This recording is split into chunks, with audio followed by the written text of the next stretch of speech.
join me, Shabadoo, live with Sean and Jay, Sunday, August 7th, 2016, 9:30 p.m. Eastern Standard Time, 6:30 p.m.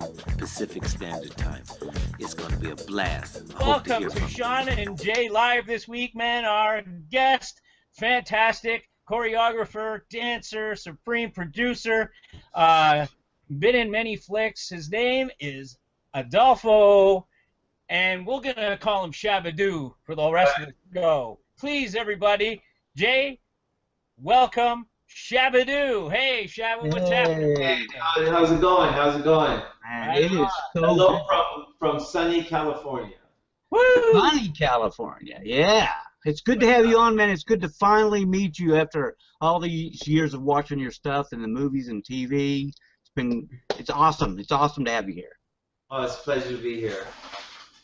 So how's it going down there in your neck of the woods? In New Mexico, it's great. The weather's been, the last few days, it's been kind of rainy, but it's still nice, a little bit more humid than I like, but it's been good.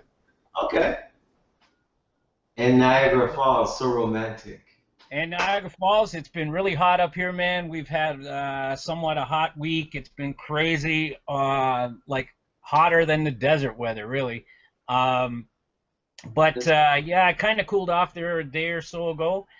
Other than that, it's beautiful. It's it's a great town, and yeah, I know yourself. You've been up to Canada before. You've been here. Oh yes, of course. I've been to Canada, Vancouver, Toronto, Ottawa, Montreal. I've been to what was it? Edmonton. Edmonton.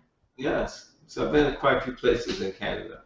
I love it up there. Guys, it's so breathtaking. I'm pretty sure you've obviously seen movies and different things of Niagara Falls, but it's nothing like whenever you see it up close. It's the same as like Hollywood Hills, Hollywood and L.A. It's something you gotta be there to see it. Right. Disneyland, it's all like that.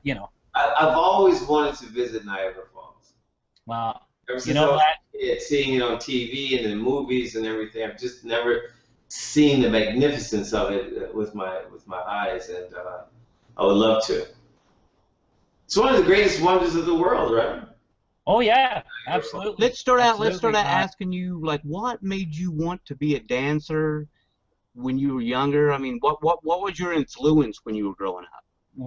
Well, I can't really pinpoint what made me want to be a dancer. It's just something that I did at a very early age. Somewhere around 3 years old or so, I just started dancing, and it eventually became part of who I am, and it was a way of escaping my surroundings. I grew up in Chicago, in the inner city Chicago area, in the projects and the surrounding impoverished areas of Chicago, and it was a way of sort of escaping that environment for me. I would dance in my room a lot, and it wasn't dancing as you would know it, but I would just like put on music and just jump on the bed to the music and flop on the floor, and then I would actually, watch performers perform on television. Every Saturday morning we'd have, the musicals that played every Saturday morning. Gene Kelly, Fred Astaire, Donald O'Connor, Ray Bolger. You had the Nicholas brothers. You had Sammy Davis Jr. But I would just find myself, imitating some of them and trying to do some of those moves at holiday parties. And I found dancing you could make money dancing right away, because my relatives would give me money, quarters and nickels, and that's when quarters really meant a lot.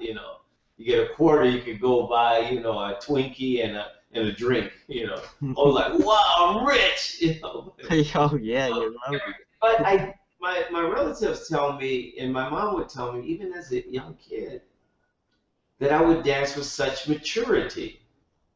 And I was watching, just to give you an idea, I was happening to watching a Michael Jackson video. Woo, Michael! When he was in the Jackson 5, and he's wearing looks like a pink fedora or a pink hat, and he's on the Ed Sullivan Show, and I think he's doing singing and dancing to "I Want You Back." And the way he was dancing and moving with that sort of maturity, I danced like that, with that kind of maturity at a very early age. Again, 3 and 4 and 5 years old, I could dance that way. That is awesome. Yeah, so my roots started from my childhood. Right, and so I got to say this. My greatest influence, though, believe it or not, and I tell people this, and they're kind of surprised, but it's really part of my Shabba-do style, if you will, is David Ruffin from The Temptations. oh wow, I just loved his hand gestures and the way he expressed himself when he sang and he danced, and I was like, I just really connected with him, and in a lot of ways, I'm like a little bit like David Ruffin and Cat Calloway and those guys. But wow. So when you guys, how old were you when you guys come up? Was it the original Lockers, or was it just called the Lockers? yeah, we didn't need the word original because we were original. Yeah, right. We just called them the Lockers. Our original name was the Campbell Lock Dancers, then the Campbell Lockers, and then it was later shortened to the Lockers for legal reasons. Don Campbell, the originator of the lock, he was in a contract, and for some reason the guy wanted to hold him up about the name, so the name was shortened and changed to the Lockers. But before that, we were at the Soul Train gang before that, though. That's right. You're on Soul Train. That's cool. That's the awesome. original Soul Train gang in Los Angeles. I danced on the one in Chicago, but then the one in Los Angeles. And it was here that, we really took off, me and my sister Fawn. And when the group was being formed, I was chosen by the group and Tony Basil and Campbell Lock Jr. and others that, hey, you know what, Shabba-do would be great. And I think Dean Stockwell, Tony Basil was dating Dean Stockwell, the actor. Mm-hmm. And I think they were even living together at one point. And she later told me that Dean Stockwell said, hey, you need to get that kid Shabba-do. That kid's a movie star, So they used to jokingly refer to me as the movie star. You were on Soul Train, but you were also on Carol Burnett too, eh? Right. It's the Lockers. We did the Carol Burnett show. That was our coming out gig as the Lockers. Yeah, okay. Carol Burnett show. Scorpio we danced to. Scorpio. How was she, and how does that all work? I mean, how were you recognized by? Was your agents at the time? Did you guys have agents, or were you guys just yeah? Well, we had an agent. Our agent was Fred Lawrence, and he was an agent at the International Creative Management (ICM) agency. So we were assigned. Our first agent was ICM, and he was our official booker. He booked us on the Carol Burnett show, and that was, again, that was exciting. Carol Burnett was great. She was just such a lovely lady and so nice and just loved locking. She loved our crew, and it was awesome being on the show. That comes to the evolution of dancing. So you got pop locking and all the different stuff that came afterwards, and then break dancing, and then the lineage. Sorry, go ahead. Well, the lineage is, this term pop locking is a term exclusive to Southern California, the West Coast. It's a term that I think came about honestly, but I think it was a cross between two particular dance styles. One was, in those days, we didn't do this, let's say, locking, and then we did popping, and then we did this other dance. We would do them all at the same time. So if you saw someone dancing and they were locking and then they were popping in the same moment, being from the inner city, they'd say, oh, he's pop locking. They wouldn't say he's popping and locking. They just leave off the word and that kind of resonated with young black kids in the Compton and South Central area of Los Angeles. And that kind of really took off as a term, pop locking. But it's not, it's a sub-term, it's not the main term. They're two different styles of dance, locking and then there's popping. And some people, like in this country, you know, we have a certain way we speak in New Orleans, you know, even though it's English, but a little French in there, a little Spanish, a little this and that, and you get what is known as patois, I think it's called up there, or you speaking Creole or whatever. Okay, it's kind of like that. It's really a term used in a specific area. So the lineage is soul training, soul dancing, locking, and then disco dancing, which was the hustle, you know, all of that stuff, and then a style of dance called whacking or punking and posing.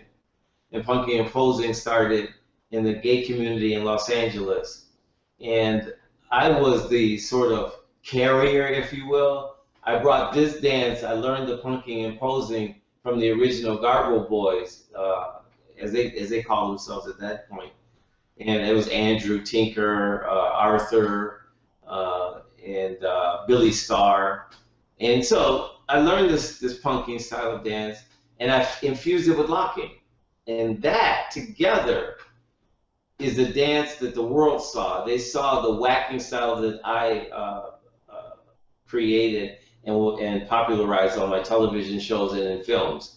So that whacking style, they never really saw the gay style. They saw the mixture. And I jokingly said, I'm the father of the first bisexual street dance form, but essentially that's how it rolled. So in any case, if you follow me, soul training, soul dancing, locking, disco dancing, whacking, punking, posing, and some people even refer to it as the shabadoo, and then into boogalooing and that whole thing, and then b-boying later, which was in the early 70s. It might have been happening in the late 70s in New York, but we weren't aware of it until the early 80s. That's when the world starts to recognize that this exists. So I have a story to share with you. When Breakin came out, I saw it the first day it came out in the theaters here in Toronto. I lived in Scarborough. Now Scarborough is a rough part of Toronto, always was, and it was like Regent Park is a rough part in Toronto, which is downtown area, and then there's Jane and Finch. You might have ever heard of Jane and Finch. That's a real rough area. And then of course there's the west end of Toronto. But when Breakin came out, you were my inspiration. Well, breakdancing was a thing. Like, obviously at the time we were really into it. We had our ghetto blaster. We even spray painted our cardboards. We had our own cardboard. We'd bring them to the parks, and then we'd go against other kids, and then we'd stand around and we'd, you know, do judging and all that kind of stuff, man. And then when Breakin came out, dude, you know what? I have hair standing on my arm because it's so amazing to talk to you, and I'm really happy that you're here, by the way. It's amazing. So when Breakin came out for you, what was that? What? I don't know. Like, I mean, it just took the Breakin world by storm. You know what I mean? Well, the street dance world, you know, and allow me to educate you guys in terms of the terminology. Okay. The umbrella term for us on the West Coast, and where it pretty much started, we refer to it as street dancing. Okay. And street dancing encompasses many different styles of dance. And but in terms of breaking or break dancing, this is a term that the media and other people popularized. But b-boys themselves call themselves b-boys or b-girls. So just so you know, there's a distinction for them between the two, break-in versus b-boying. So they would prefer, and then you guys in the future, if you ever have other street dancers, maybe you'll have a Crazy Legs on or Poppin' Pete or some other notable street dancer, and you have them on the show, you'll know the correct terminology, and I would hope that any listeners out there can also appreciate, you know, and a lot of work and blood, sweat, and tears has gone into our craft and our trade, and it just makes sense to use the proper language. Now, having said that, it was a pretty exciting time. It was, you know, it it was in hip hop's infancy. It was its golden era when everything kind of came together. The East Coast, the West Coast, the middle, all came together as one unit. And it was just a really exciting time.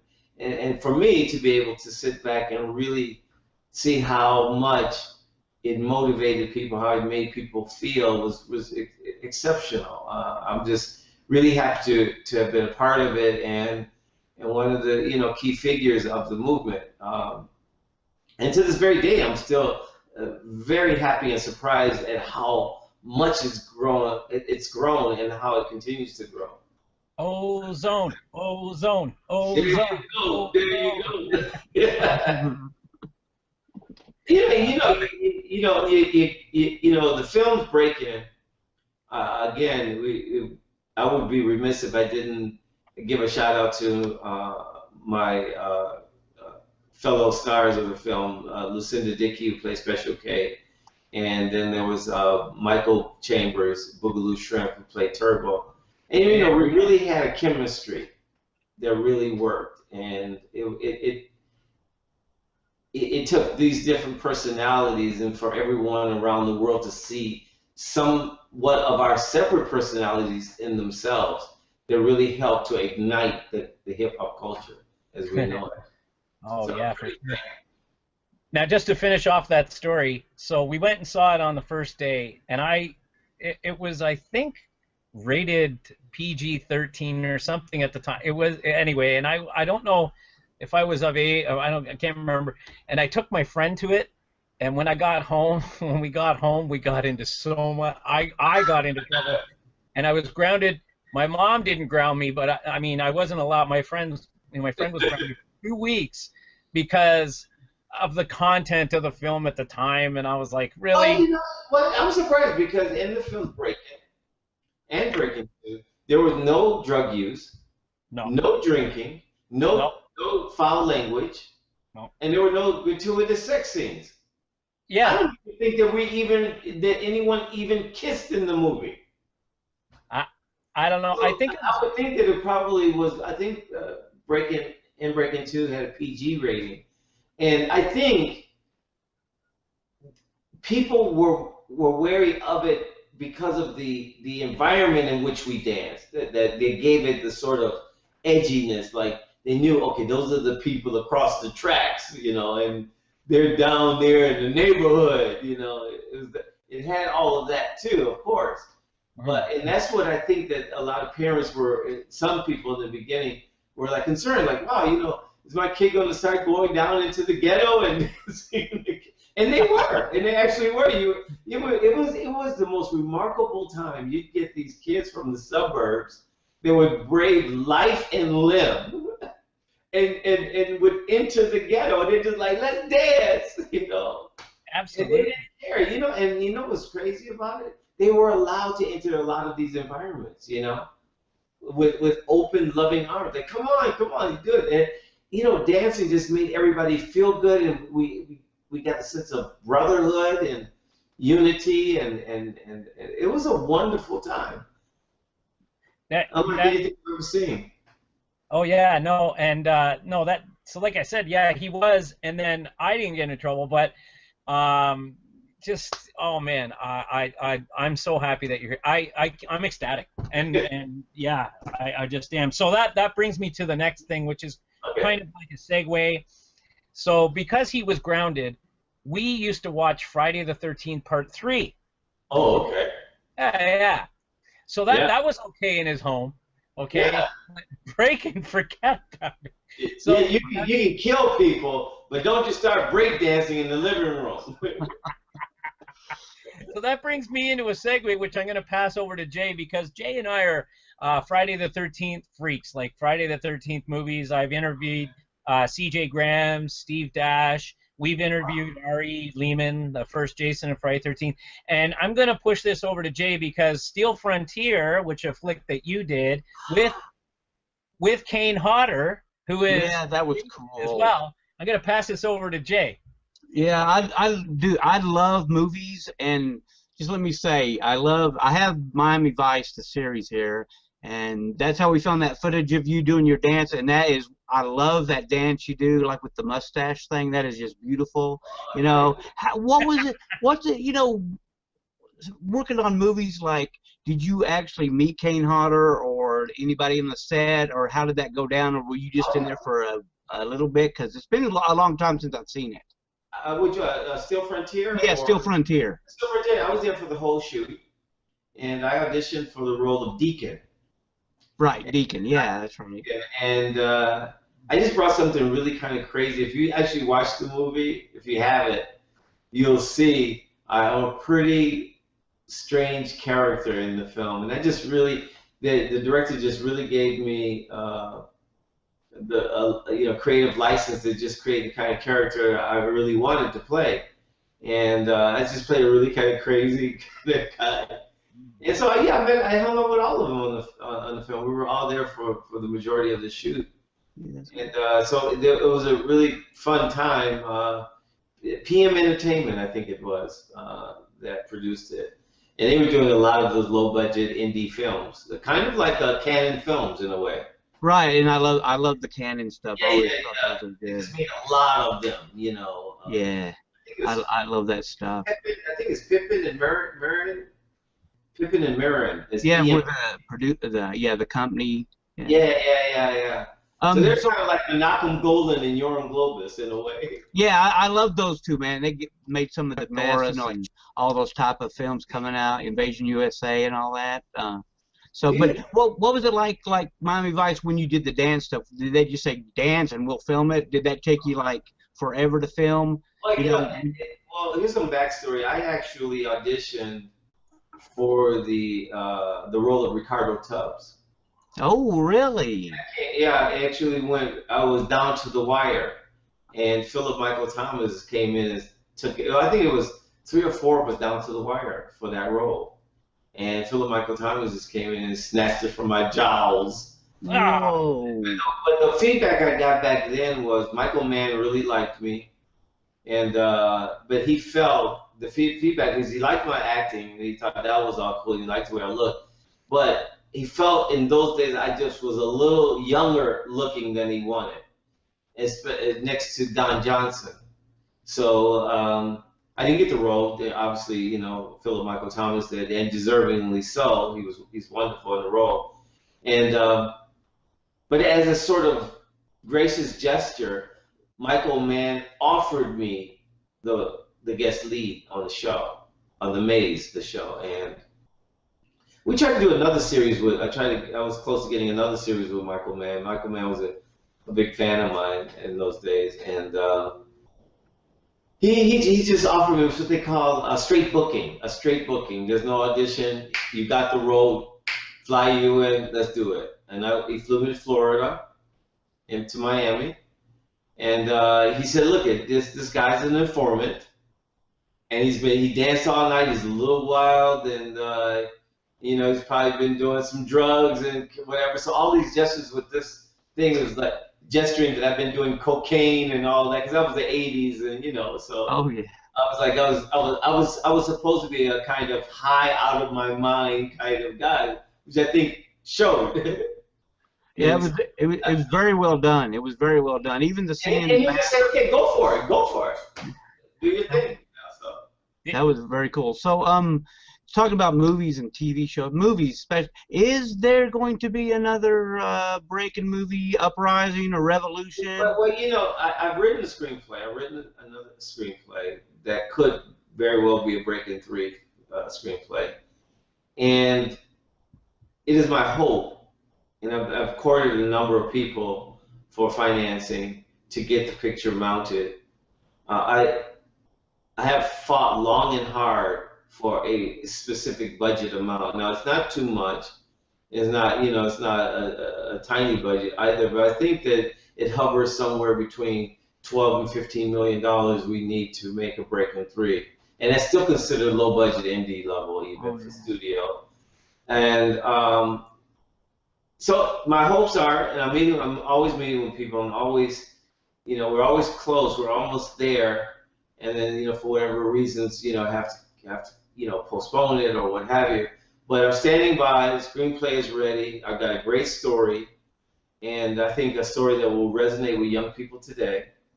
And I think when they see my character Ozone or me as Shabadoo, depends on how I position the film, whether it be a Breakin' 3 or my own film, Breakin' Uprising. It will be a sort of passing the baton sort of picture. I think reminiscent of a few films would be like Creed was, where I would be more like Sylvester Stallone, fooling the young guy that this is the soul of street dance or that kind of thing, or there's a number of films. Miyagi would be another one that would come to my mind, like the Karate Kid. I'd be a little bit like Miyagi, wax on, wax off.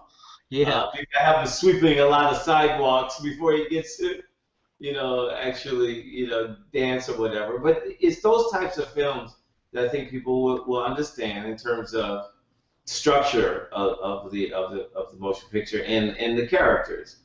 I'm not trying to be the king of street dance in the Breakin' 3 film, although my dance presence will be felt. It's really not about what I did or trying to be what I was, but taking what I know and my knowledge, much like Sylvester Stallone did in Creed, and passing on this information to a new generation. Right, and that was a great movie too. Yeah. They did that really well. Essentially, there's going to be some surprises when the audiences finally see my screenplay on the silver screen. They will be surprised at some of the turns, the twists and turns in the picture, and what has happened over the last 30 years since they've seen Ozone or what have you. So, are you still working with like producer director Eli Harris on this, or is he working with you? Eli Harris is not involved in Breakin' at all. He has another picture he's producing called B Style, I believe, and he was trying to or desiring of matching me with Genuine. So Genuine and I would be, I think that Genuine will be my nemesis or whatever, or I'll be his or however. And in this new film called B Style, so it's an entirely different picture altogether. It has nothing to do with Breakin' at all. So you're in that one, right? Then yes. Well, the thing is, he's made an offer to my management, and it's something that we've read. We've read the screenplay. We really like it. We think he has a great story there, and he's right now focusing on completing his budget. And when he completes his budget, we told him, yeah, we would love to do it. So until that happens, we're standing by and wishing him all the good fortune he needs to make his picture. The original. I want to say this. Making a film in Hollywood or making a film, period, is a long and arduous process. It takes a long time to get these things made, years and years. So I want to say to my fans, whoever might be listening, don't be discouraged. It will happen, but it needs to happen the right way. It can't just be a cheap knockoff movie. It has to be done with some real passion. It has to be done with some real thought and some real creative imagination. Go ahead. Sorry, one of the questions that came through there was, would any of the original cast members, would they have a cameo in it or not? Well, I don't want to give them any spoiler alerts. Oh, okay. But I'll tell you this: the fans won't be disappointed, and they will be able to there'll be something for them in the film, and they'll be happy with it, I'm sure. So, out of what you've done in the past, what would have been one of your most favorite projects? You were in Xanadu. You were, again, Steel Frontier, Breakin' 2. What would have been one of your? Was Miami Vice better than any of them? I don't know. Your favorite. First of all, let me clear up another thing. Oh. There are many people who believe that I did Xanadu, when in fact I didn't. What? Yeah, many people think that guy in that movie is me, but it isn't me. Wow, there you go. I wish it was me, since they send me the residual. But yeah, so just to let you know, and fans out there, and I've told people this, and they refuse to believe it. They said, "No, that's Shabba-Doo." I am not in Xanadu. Okay, but in any case, and I'm going to give you my answer with respect to what is my favorite project and all of that. And I don't want to be, cliche about this or anything, but my favorite project is always the one that I'm doing. And I love them all for all kinds of different reasons, and I can't really say one was better than the other. I enjoyed all of them. Some made more money for me than other ones. So it wasn't ever about the money. At the end of the day, it was about the experience that I had, participating in these projects. So when I look back, I always remember something really great or really cool about doing it. I always remember some cool person I met. And I also remember some of the challenges I was faced with making some of those projects for little or no money or what have you. And, because you're faced with those challenges when you don't have money, you're exposed, but I gotta say, even those challenges I enjoyed, and it made me better. It helped me to see the filmmaking process from a different perspective. It forced me to grow.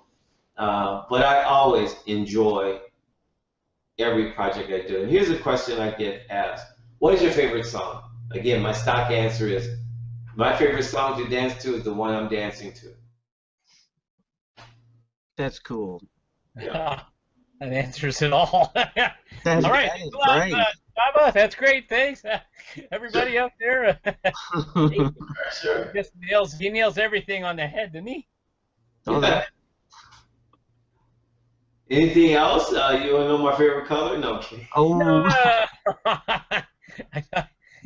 No, that's really like that's good, because when I interviewed Steve Dash, he said the exact same similar thing. He said, he wasn't in it for the money. He was in it for the money. Sorry, he was in it for the money. It's not professional. Totally opposite.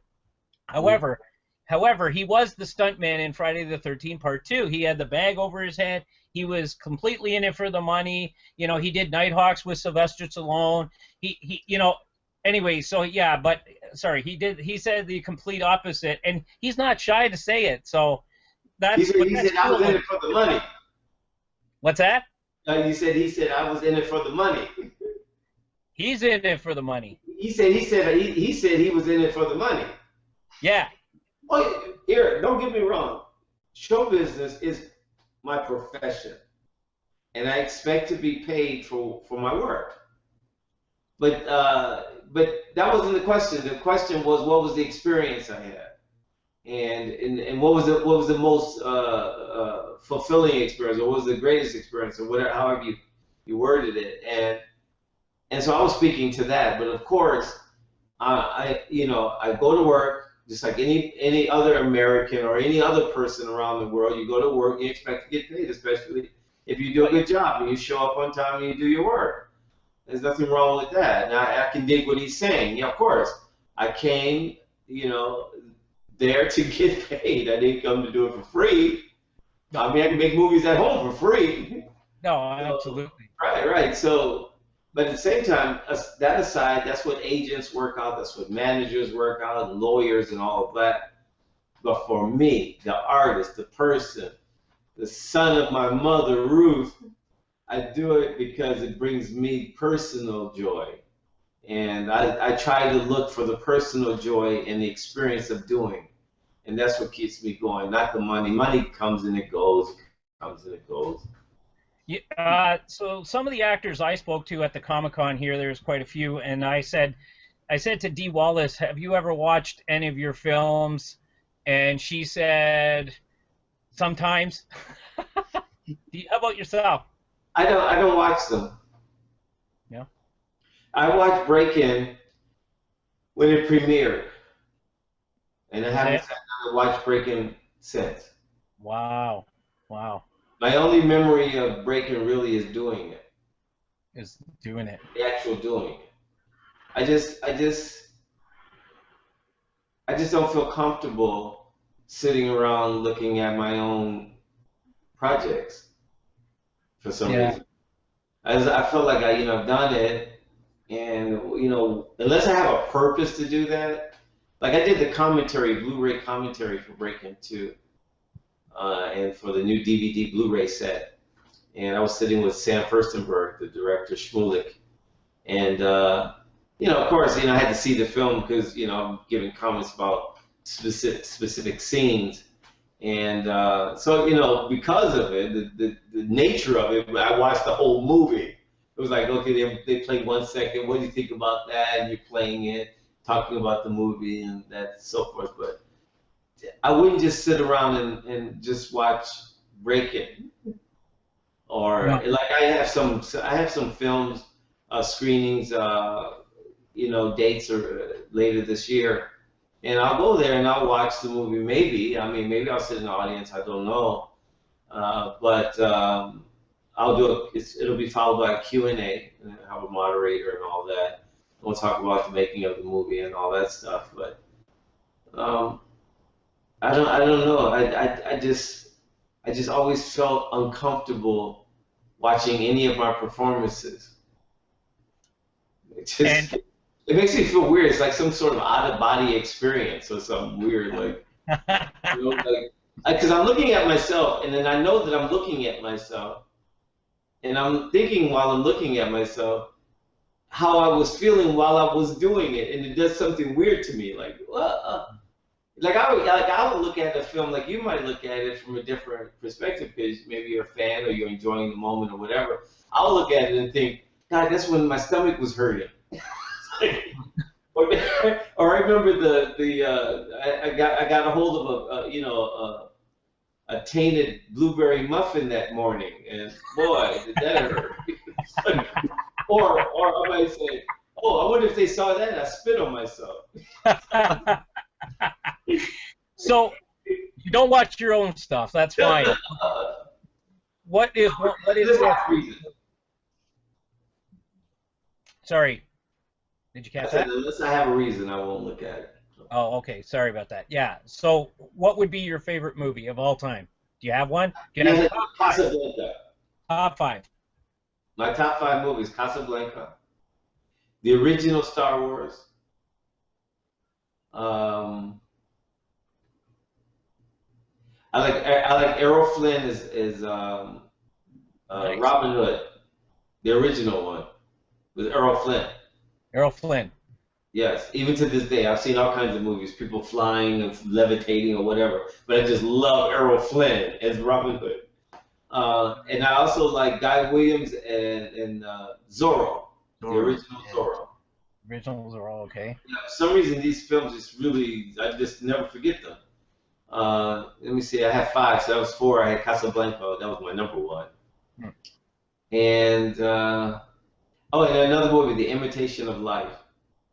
Imitation of Life. If we had a 6, you know what's my other one? Hit us with it. To Serve with Love, with Sidney Poitier.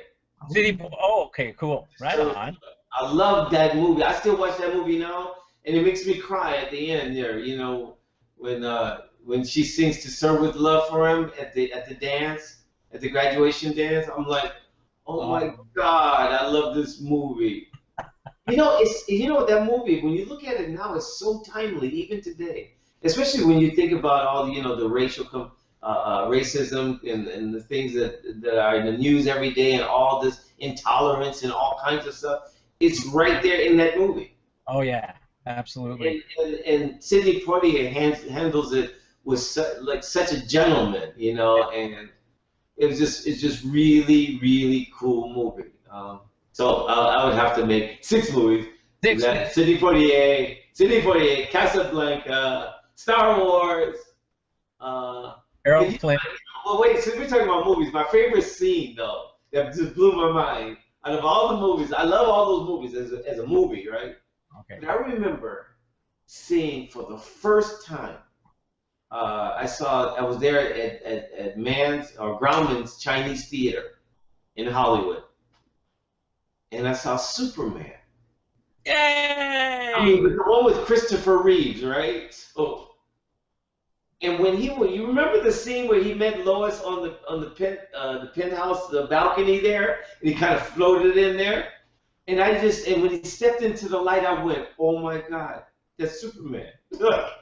Like I totally believed it. Like that, because I grew up with the comic books and all of that. So I was like, that's what Superman would look like if he was alive. It was out of the comic book. He would look just like that. And his personality, like it was real. Like that's what's missing in a Superman movie now to me. He knows he's Superman.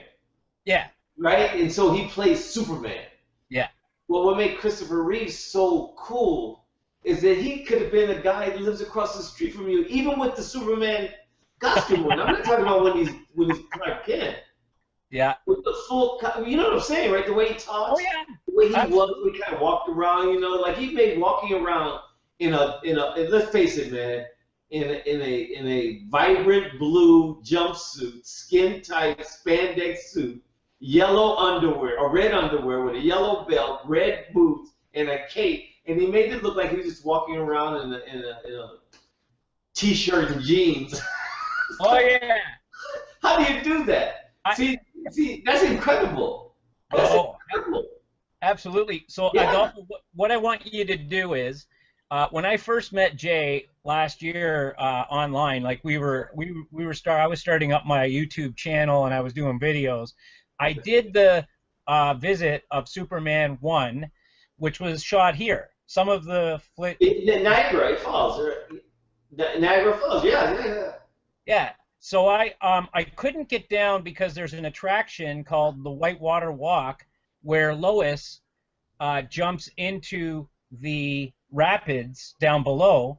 Right. They are the highest class rapids in the world. They're the 6th class rapids, and they call it Whitewater Walk. It's where the Niagara River bottlenecks, and then the water's just racing through because, remember, there's 4 lakes pouring in, so that's what gives you the high class rapids. But right alongside it is this beautiful walkway that you can walk along and you can see. So what I would like for you to do, seeing you saw that, if you wouldn't mind, go into my YouTube channel, and obviously your promo is there, but go back a few videos and look down. I'll even send you the link, whatever. I did that one, but then I went back and I revisited it, and I did it where I'm standing on the walkway and you see where Lois jumps in and all that. Now, when Margot Kidder was here last year, I'm going to tell you this, I spoke to her and she said, I jumped in that water. What? You're crazy, lady. You're crazy. You're crazy. Yeah. And she was like, she said even the stunt people were like, they were just totally blown away. Back to but she did have a harness and everything on, and she actually went down. And there is the part where I kind of show it where they're coming out of the water. You see Clark Kent, Christopher Reeve pulling her out of the water. But I'm telling you, man, yeah, I'll send you that link, and I'd love for you to hear the feedback on what the job. I'd love to see that, yeah. Absolutely, yeah. I'll send you that. And Jay absolutely loves it.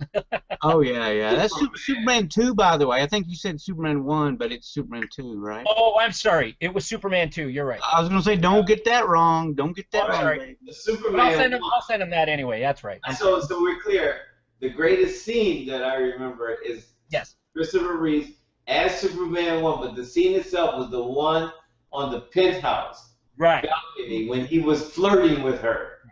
And he, how tall are you? Like 6'1", 220, blah blah blah. I was like, oh my god, that's the way he's acting. That's Superman for sure. I was sold.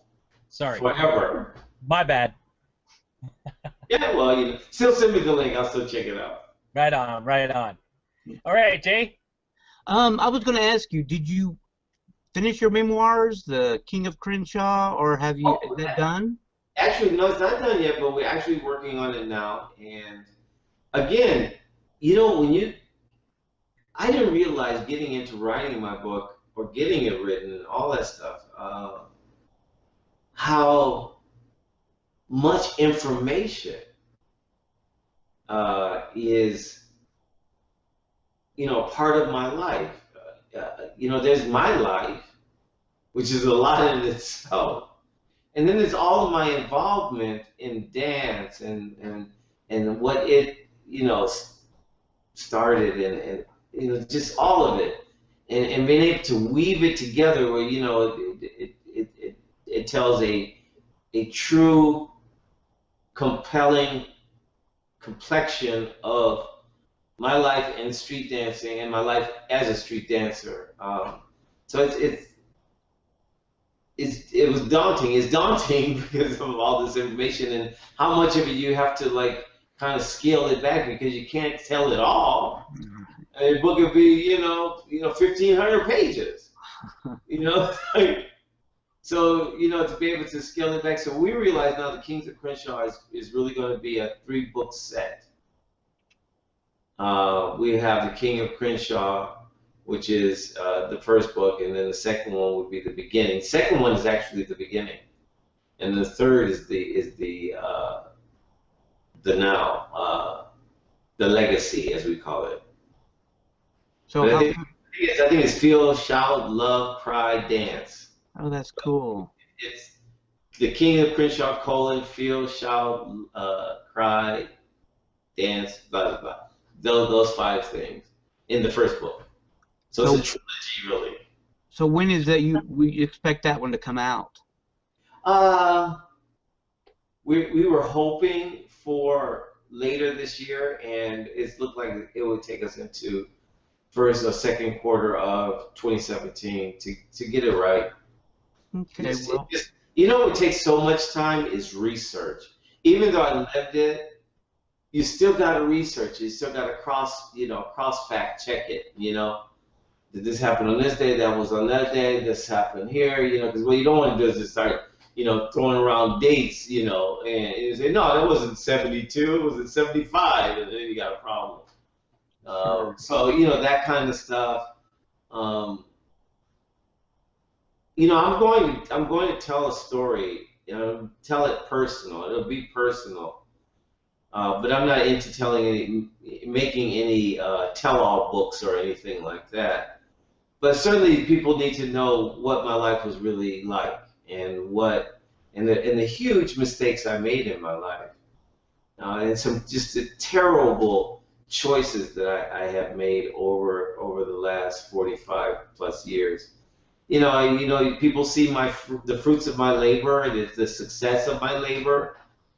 But they don't really know about all the shortcomings, the stumbles, the times I really fell and had to pick myself back up, and the huge disappointments that come along with it. Not only my own personal disappointments, but all the disappointments I have given other people. I think that's important as well.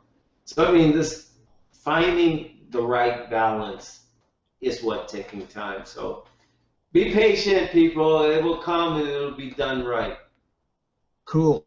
When it does come out, I'm going to order a copy, and I'll remind you of this interview, and I want you to autograph my book for me. Oh yeah, you got it. You got it. Hey, thank you. This show will be part of the junkie when we provide promo for the book. Good. That's all. We'll take it. So we'll make sure that you have copies with you, signed, and you can hold it up and show people. Oh yeah, we'll promote it. We'll put together like a book tour. It'll be like a sort of book tour, lecture tour. Oh yeah. Actually, lecture about those historical fine points in the book or personal life. Hopefully, it will motivate people. It will give them, empower young people and other people. So we'll do that, and might as well make Niagara part of it. Well, you just made my year, dude. That's cool. I appreciate you saying that. Now I'm just going to be like unable to sleep the rest of the night. Okay, you got it. You got it. And I'm already nervous as hell because I'm already off my game tonight. I'm just like sitting here going, oh my gosh, what am I talking about over here? What am I having some conversation by myself? I don't know. It's all good. Hey, I wanted to ask you though. You were talking about some of the things, your mistakes and all that kind of stuff throughout your life, or decisions and all that kind of stuff. Whenever it came to roles, if anybody came to you and said, "Hey, I got this for you, this part," or Did you ever refuse any parts? Did you ever refuse any roles? Did you ever through your acting career? Yes, I have. Um, I just didn't want to really be anybody's pimp, and I really didn't want to.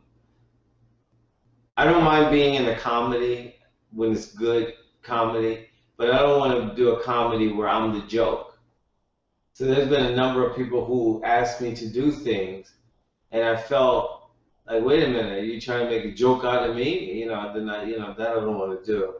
I was obviously offered to do, a role in Kicking It Old School with Jamie Kennedy, which I choreographed that film, and I was the dance director of that film as well. And I just felt like the role that they wanted me to do. I mean, they wanted me to play myself, obviously, but I felt the situation wasn't funny.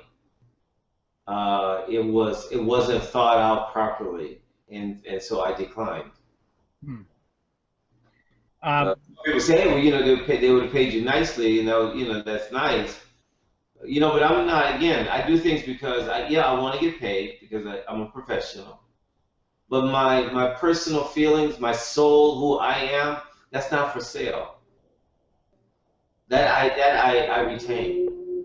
And when I see a project and it doesn't speak well, or it makes other people look bad, or something like of that nature. Now, would I play like a killer? Of course. I'm not talking about I wouldn't play a killer or something, or hitman or whatever. Of course I would.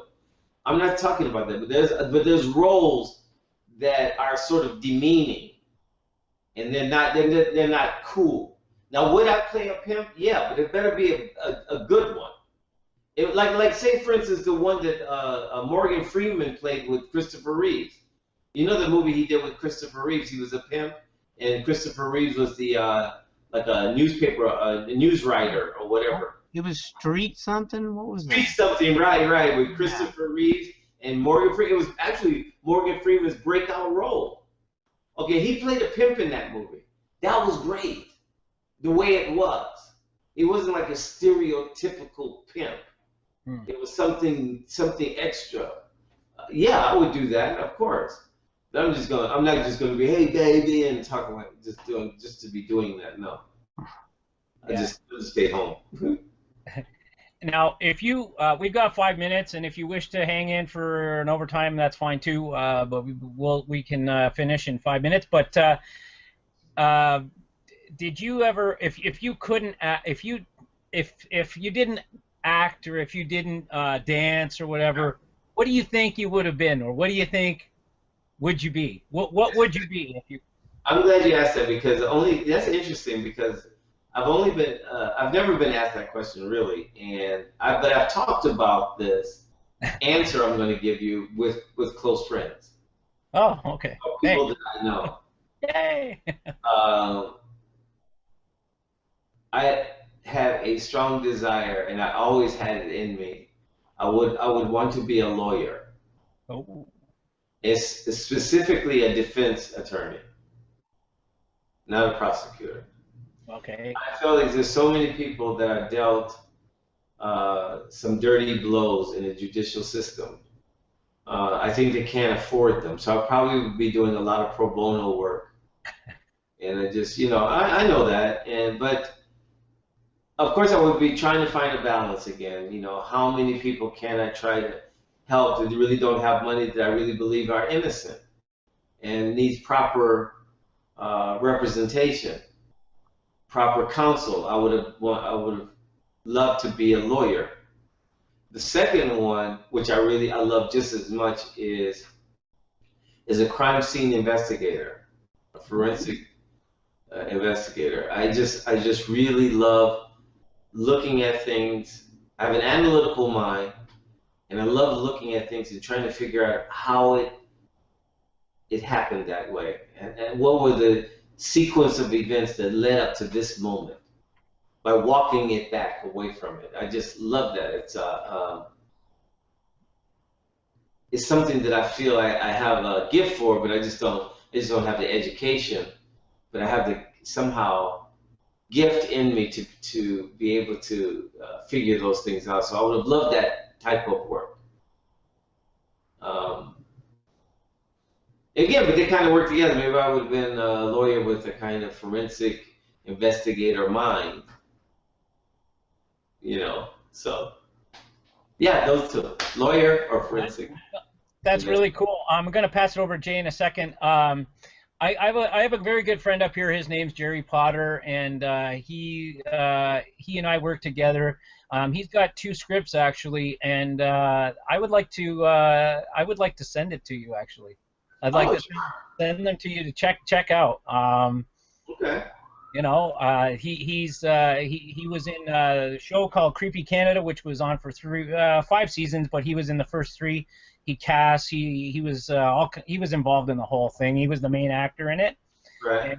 And, you know, he's actually looking at a movie right now in Atlanta that's being shot, and I don't know if I can give too much detail about it. But anyway, yeah, if I could, I'd love to send you those 2 scripts. You know, and anyway, he was also asking, and I don't know if he just came in the later part of the show. I'll fill him in. I'll tell him later, but he just wanted to know what else you had coming up besides the one with Genuine. Anything else? Like, do you have a couple other things coming up?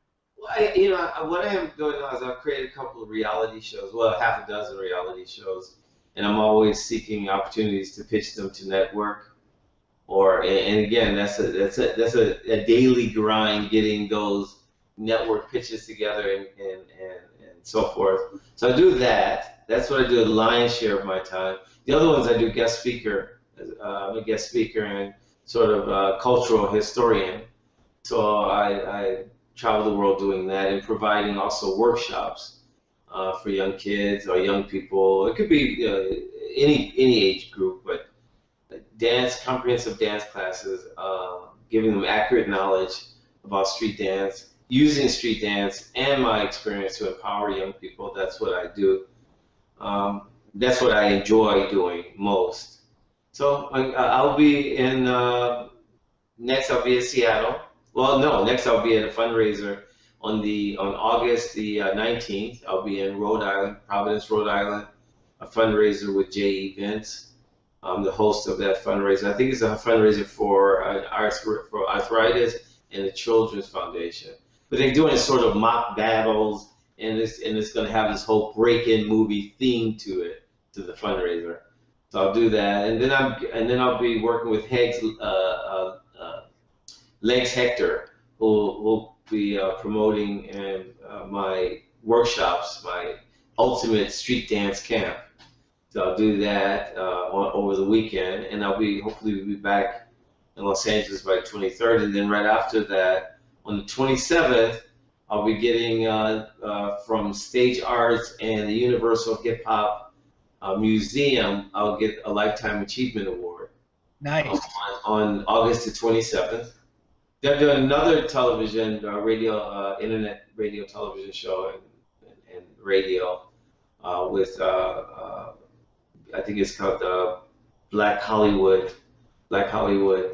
Network. Anyway, I'm doing that, and then I'll be at some screenings. I have some screenings for the Breakin film, followed by Q&A and all of that, and I will provide workshops for them and give seminars around the city in conjunction with the Olympia Film Festival. Oh, nice. So the Olympia Film Festival, then in and around the Seattle area, then I'll take me into Paris. So I'll be at the Mona Bismarck American Cultural Center in Paris, and I'm grateful enough to be part of. His name is Jean Paul Good, the famed photographer who was once married to Grace Jones. Oh. And so I've been invited to be part of this, one of the speakers on that event, and doing a roundtable with Jean-Claude and Patrick, another gentleman who created the idea. I think it's called the Birth of a Culture, Soul Train and Beyond event.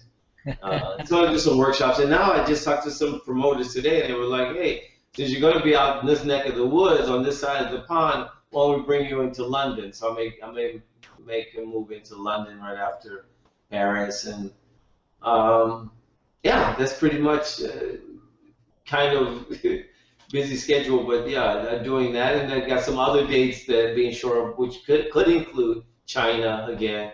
I return to China on a 5-city tour. That's being worked out. So things like that. And then the rest of the time, I just try. I go and visit my mom. That's a big thing for me. My mom is 85 years old. She suffers from dementia a bit and forgets who I am once in a while. But one of the things I really learned, and you guys out there, you might as well get to learn it now while you can, because you never know when your mom will really need it. I learned how to paint her fingernails. Okay. It was the first time I did it. The first time I did it, like I didn't really know how you do it.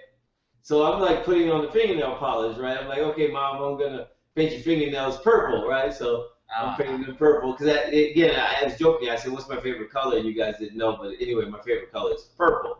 Anyway, so I'm painting her fingernails, and she forgets that we're painting the fingernails, so she's waving her hand. I'm like, no, don't. So I'm grabbing her fingers and then getting fingernail polish all over my hands, my arm, my face. It was like Dennis the Menace. It was like some kind of crazy moment. So anyway, here's the key. And you learned it from Shabba-Doo right here on the Sean and Jay show.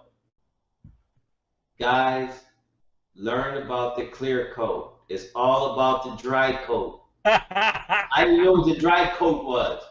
Do you know what the dry coat is? Okay, no. Okay. Here's the thing. There's the fingernail polish which you have to apply, right? And then when you do, you gotta go and blow the fingers and all that stuff. And then there's this clear stuff that you have to put on top of it, and it causes the fingernail polish to dry faster. And okay, so the next time around, I was a little better. I was still getting like the fingernail polish up to the first knuckle. Wait a minute, you're creating a whole another nail, So it's like I'm painting from the first knuckle down. So now, guys, after about the third or fourth time, I can actually keep the brush inside the cuticle, do the clear coat, no more mess. Wait. Anyways, I learned that, and the other one was, here's another big one, is tying my mother's hair in a ponytail. Now, that might sound easy for a lot of you young ladies out there, and teenage daughters and young daughters and mothers, whatever, but for me, it was difficult. I've seen it before, but how you have to grab the ponytail, you gotta, do this and brush it back, and then you gotta keep holding it, and you gotta put one of those rubber things, and you gotta keep twisting it. And so I did deliver newspapers when I was younger. So I remember how to put the rubber band on the newspaper before they had the automatic ones that put the rubber bands on the newspaper. So I was like, oh, it's kind of like that.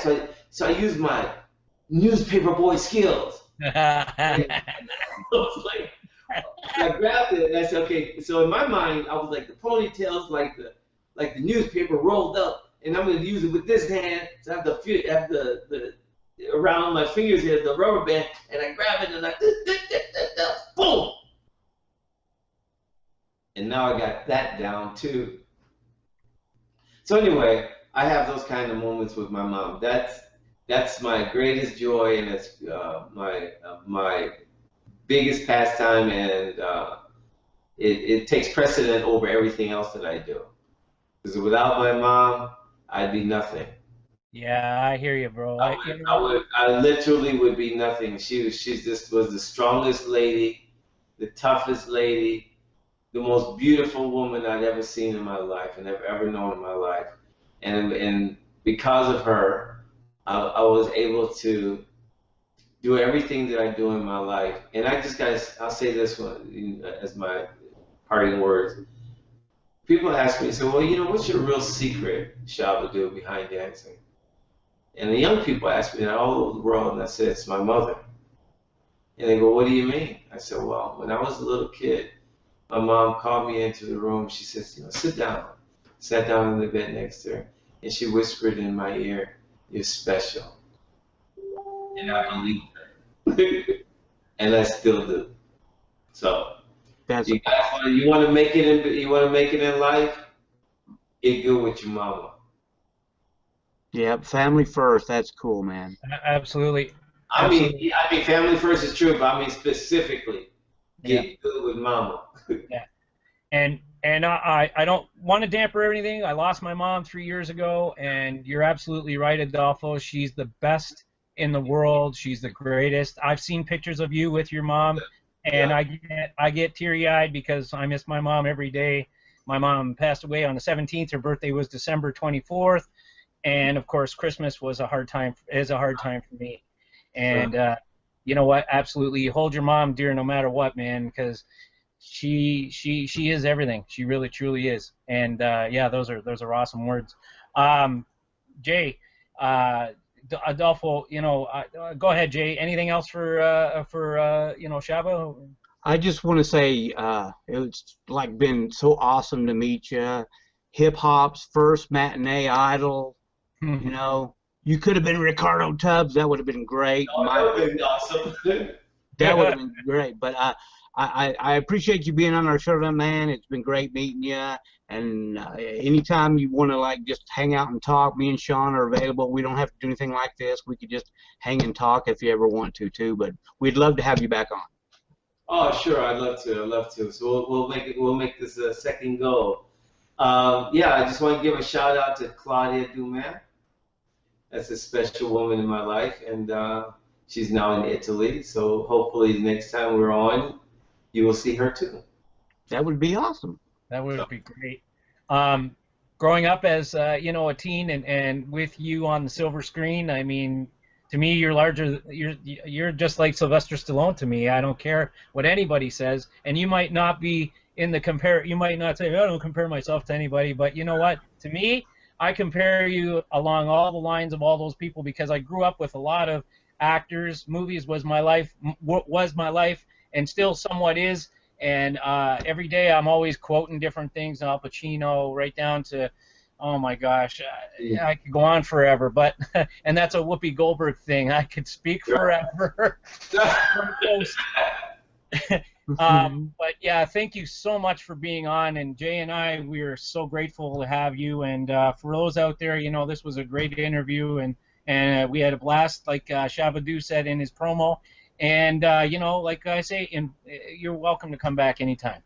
All right, well, thank you so much. I had a blast. All right, Jay, hang tight with us, Adolfo. Don't hang up with us yet. Just hang. All right, okay. Jay, take us out, brother. Okay. We appreciate you guys watching. We hope you keep watching us live with Sean and Jay. As always, we love y'all. Peace!